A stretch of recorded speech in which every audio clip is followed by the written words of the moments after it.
مان کو رمضان مبارک کہنا چاہتی ہوں. میرے پاس دو چھوٹے سوال ہیں. جی جی. کسی کی آپ کی فیملی میں کسی کی ڈیتھ ہوئے تو ان کا بچہ آپ اڈاپٹ کر سکتے ہیں. اور دوسرا سوال کہ نماز کے بعد جب تسبیح فاطمہ پڑھتے ہیں تو کیا رائٹ ہینڈ پہ پڑھتے ہیں کہ دونوں ہاتھوں پہ؟ اچھا بہت بہت شکریہ جی. پہلے سوال کا جہاں تک تعلق ہے تو آپ بالکل اڈاپٹ کر سکتے ہیں. اگر وہ انتقال ہو گیا ان کی ماں کا یا باپ کا تو بچوں کا آپ اڈاپٹ کر سکتے ہیں. اس میں شرم کوئی مذاقہ نہیں ہے. اور دوسرا تسبیح جو ہے اگر انگلیوں پہ پڑھنی ہے تو پھر یہ کہ دونوں ہاتھوں پہ پڑھ سکتے ہیں. دائیں پہ بھی بائیں پہ جو نشان اللہ تعالیٰ نے انگلیوں پہ رکھے ہیں ان نشانوں کے اعتبار سے آپ کاؤنٹ کر سکتے ہیں. ویسے اگر تسبیح جو ہے وہ 30 یا 33 دانے کی استعمال کریں اس پہ بھی پڑھ سکتے ہیں. اور ہاتھوں پہ پڑھنا ہو تو دونوں ہاتھوں پہ پڑھنا جائز ہے. اچھا حضرت یہ تسبیح کا ذکر آیا تو ایک ای میل بھی آئی ہوئی تھی اسی سلسلے میں نے مناسب سمجھا کہ ذکر ہوا ہے تو آپ سے یہ سوال بھی پوچھ لوں. تسبیح فاطمی کے بارے میں ایک ای میل آئی تھی کہ وہ کیا ہے.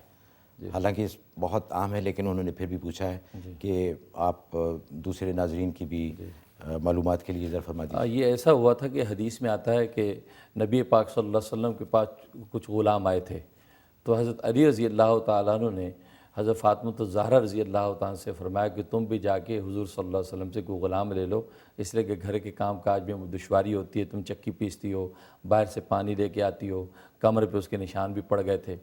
تو حضرت فاطمہ رضی اللہ تعالیٰ حضور صلی اللہ علیہ وسلم کے پاس حاضر ہوئیں اور جا کے یہ عرض کیا کہ اے اللہ کے رسول اتنے غلام تقسیم ہو رہے ہیں تو مجھے بھی کوئی غلام دے دیجیے کیونکہ میں گھر کے کام کاج میں کافی مشقت اٹھاتی ہوں. اس پر نبی پاک صلی اللہ علیہ وسلم نے فرمایا کہ بیٹی میں اس غلام سے بہتر چیز تمہیں دیتا ہوں. اس پر آپ نے یہ فرمایا کہ یہ تسبیح جو ہے تم پڑھا کرو 33 مرتبہ سبحان اللہ، 33 مرتبہ الحمدللہ اور 34 مرتبہ اللہ اکبر.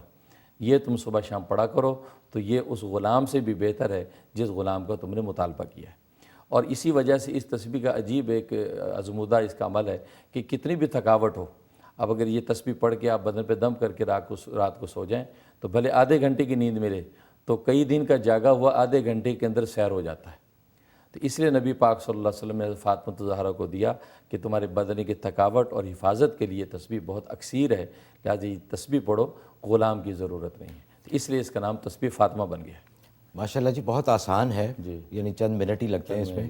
اور اس کی فضیلت میں یہ بھی آتا ہے کہ جن لوگوں کو نماز کی پابندی جن کے لیے مشکل ہے یا صبح اٹھنا جن کے لیے مشکل ہے، اگر رات کو سوتے وقت وہ اس کا اہتمام کر لے تو ان کے لیے آسانی ہو جائے گی نماز کی پابندی میں. ماشاءاللہ.